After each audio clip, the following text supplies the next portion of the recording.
दुआएं। मैं अल्लाह से क्या मांगूँ? इस सबक में हम ये जान सकेंगे सब कुछ अल्लाह ताला ही देते हैं और हमें उसी से मांगना चाहिए। बिस्मिल्लाहिर्रहमानिर्रहीम। अब इस आयत में भी हम अल्लाह ताला से मदद मांगना सीख रहे हैं। ये भी बहुत खूबसूरत दुआ है। रब्बिन्सुरनी, रब्बी ए रब, इंसुरनी आप मदद करें मेरी, ए रब आप मेरी मदद करें। अल्लाह के सिवा बच्चों दुनिया में कोई मदद नहीं कर सकता। असल मदद अल्लाह ताला ही करते हैं। इंसानों को मदद करने का ज़रिया बना सकते हैं। तो हमने मदद किससे मांगनी है? हमेशा अल्लाह ताला से मांगनी है। और अल्लाह को ये बात बहुत पसंद है कि उसका कोई बंदा उससे मदद मांगे। अल्लाह ताला फ़ौरन मदद करते हैं। बच्चों आप मांग के तो देखें। ज़िंदगी में बहुत सारे काम हमसे गलत भी हो जाते हैं, तो अल्लाह ताला ने हमें अपनी गलतियों की माफ़ी मांगनी भी सिखाई है। आइए ये दुआ सीखते हैं।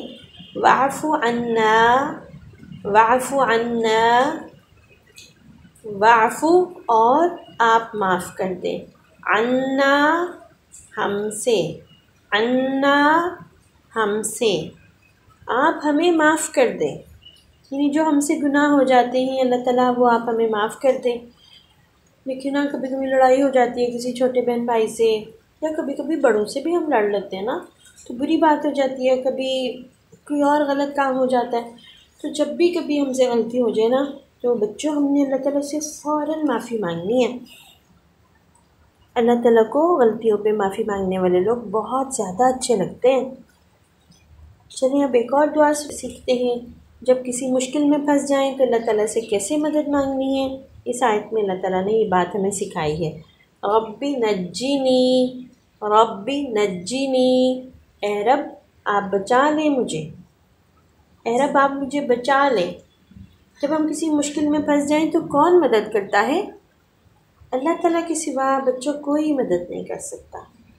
हमें जब लगे ना कि हमारी मदद किसी बड़े ने की है, तो वो दरअसल अल्लाह ही का इंतज़ाम होता है। वो हमारी मदद कभी मामा के ज़रिए कर रहे होते हैं, कभी बाबा के ज़रिए, कभी बड़े अब्बू के ज़रिए, कभी किसी बड़े बहन भाई के ज़रिए, कभी दोस्तों के ज़रिए। ये इंतज़ाम अल्लाह ताला का है कि वो इंसानों की मदद करते हैं, उन्हें मुश्किल से निकालते हैं, उन्हें मुसीबत से बचाते हैं, ठीक है ना, उन्हें सेहत देते हैं, बीमारी से बचाते हैं, वायरस से भी बचाते हैं, है ना, डेंगू मच्छर से भी बचाते हैं अल्लाह ताला। तो ये सारी दुआएं हमने अल्लाह ताला से करनी है कि आप हमें बचा लें। तो आजकल का भी हालात ऐसे हैं। देखें आप लोगों को ने सुना तो होगा ना, स्कूल बंद हो जाते हैं कोविड की वजह से। तो कोविड से भी कौन बचा सकता है? अल्लाह ताला। तो हमने बात अल्लाह ताला से कैसे सीखी? हम ये दुआ करेंगे, रब्बी नज्जिनी, रब्बी नज्जिनी। इससे अल्लाह ताला हमें बचा लेंगे हर बुरी चीज़ से, हर बीमारी से, हर वायरस से, हर बैक्टीरिया से, बीमारी पैदा करने वाली चीज़ों से, गंदगी से, गंदे लोगों से, बुरे साथियों से, शैतान से, है ना, हर किसी से बचना चाहिए। और आपको पता है जहाँ कोई गंदा काम हो रहा हो ना, लड़ाई झगड़ा हो रहा हो, वहाँ से भी दूर रहना चाहिए गंदे कामों से। कुछ बच्चे ऐसे होते हैं वो दूसरों को तंग करने के लिए बुरे काम करते हैं ना, देखिए जैसे ये है। तो बस हमें उनके साथ नहीं मिलना, वहाँ रुक के देखना भी नहीं, बस वहाँ से दूर चले जाना बेहतर होता है। जहाँ कहीं बुराई हो रही है ना, उससे दूर रहना चाहिए। तो अल्लाह से दुआ करनी चाहिए कि अल्लाह ताला हमें कुरान वाला सीधा रास्ता दिखाए और हमें उस पर चलाए। कैसे दुआ करेंगे हम सीधे रास्ते की? ये बात अल्लाह ताला ने हमें सिखाई है, क्योंकि सीधा रास्ता तो सिर्फ अल्लाह ताला ही दिखा सकते हैं। आइए दुआ सीखते हैं। एहदिना, एहदिना, एहदिना, आप रास्ता दिखाएं हमें। हम किससे ये दुआ कर रहे हैं? हम अल्लाह ताला से ये दुआ कर रहे हैं कि अल्लाह ताला हमें सीधा रास्ता दिखाएं, जन्नत की तरफ जाने वाला रास्ता।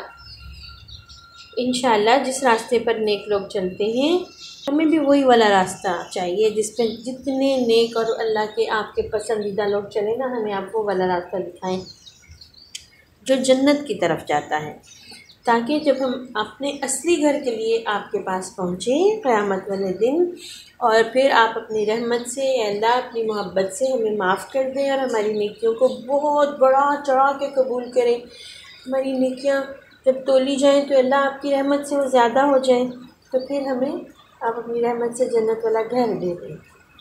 हम सबको जन्नत चाहिए ना। अल्लाह आप हमें अच्छे काम करने वाला बना दे, ताकि आप हमसे राज़ी हो और हमें जन्नत का घर मिले। आमीन सुम्मा आमीन।